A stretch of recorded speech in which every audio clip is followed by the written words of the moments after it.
Hello and welcome. In this video we're going to talk about articles and how they fit into the overall off-page SEO process.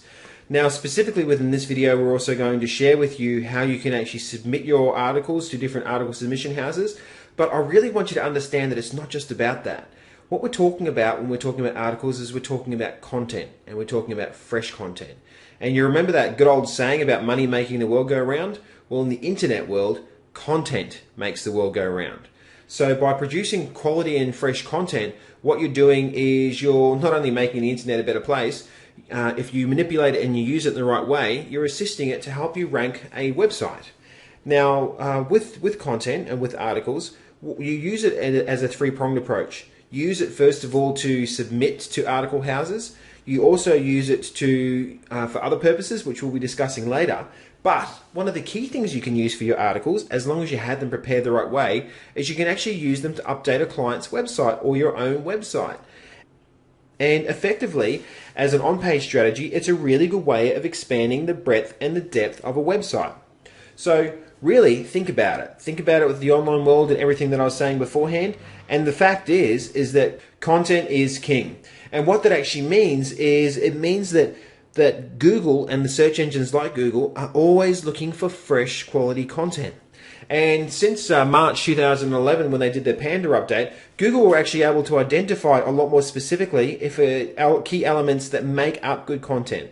And a good way to think of it is almost like saying that they actually know how to read the content nowadays, and they need to know how to look at these key elements. And when they're going through and they're reading it, they can decide, and they can say, oh, you know what, this is relevant, or this is irrelevant, or this is really poorly written, and then they'll de-index it. So it's important for you to understand that content is king, and that when you're looking at it, you need to take this component of the subject very, very seriously.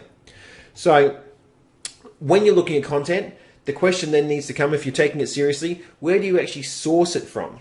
And there are a number of different options that are available to you. You can look at producing the content yourself, which can become quite time consuming.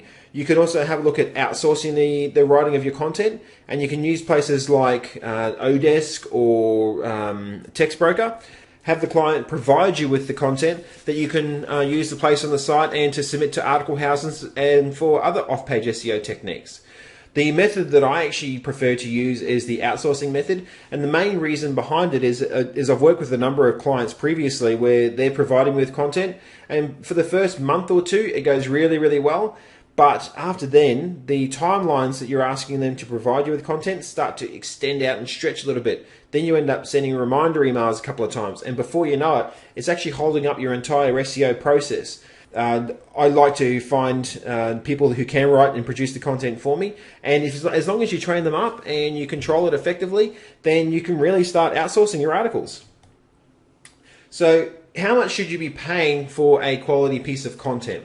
And this has actually gone up slightly. It was sitting around about between $6 to $10 per month, but after the March Panda update, it's actually gone up to between $8 and $12 per article.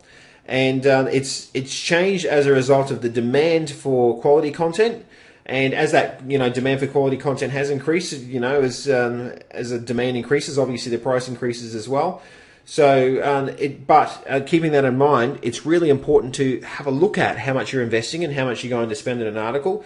If something sounds too good to be true, then it normally is. If you're talking to a person and they say, well, we'll produce you 10 articles for $10 and they'll all be really good quality, guess what? If you're going to use it as part of the overall SEO off-page process, then it may fit in for you to use one specific technique, but this is really about going and creating an overall off-page SEO process. So there are a few little things that I like to, or guidelines that I like to put together when I'm having a look at getting content produced. And by following these guidelines, you're not going to go wrong, essentially. Everything's going to go right for you. So the first tip is they should be unique. And this is a big thing. If you're using services like TextBroker, they actually have an automatic parser where it runs it through Copyscape to make sure the content is unique. And if it flags that the content isn't unique enough times, then the writer who is producing the content gets a big slap.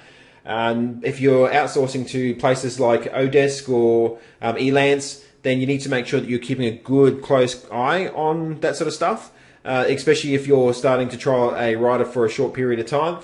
It's because the content really does need to be unique. If you're producing content, or if you're getting content produced for you that isn't unique, and you're putting it onto your website and you're getting it pinged and using these other processes to get it indexed on your website, and it's found that it's not the original copy for it, then it's not going to be indexed. It will, or actually it's not going to be as effectively indexed, and you won't be indexed as the main source of the content. You'll be indexed as an endorser of the content, which contains a much lower value. They should also be topical, so they should be about something. I mean, you can get someone to write an article. You know what I'm saying? You can write something. You could write a 450 word article about really nothing if you were to choose to.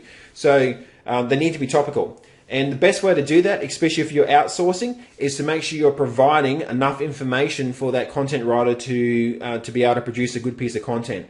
It's like many things. The more you put in, the more you actually get out. So if you produce a topical piece if you provide them with good information as to what to write the articles about, then they can actually start producing with topical information. So I'm talking about length. They should be between 400 to 450 words. And as a result of the Panda update back in March in 2011, one of the key things that Google likes to see now is they like to see a nice sort of mix up of content. They like to see articles which are 400 to 450 words in length, but they also like to see articles which are 1,200 words in length. So they like to see things really mixed up. And this isn't a good, hold and steadfast rule. You don't have to follow it, but as long as your articles sit between 400 and 450 words, you're going to tick that box. You're going to stay within those confines. But if you do have the ability to get a content produced which is of that length every once in a while, then it is of advantage. They should contain the relevant keywords, words and keywords within the article, and this is a really, really good point. If the article itself is about real estate and Beverly Hills real estate, if you can contain the word Beverly Hills real estate, the keyword Beverly Hills real estate in that order, then that's great. If it looks unnatural and it looks like crap, then don't do it.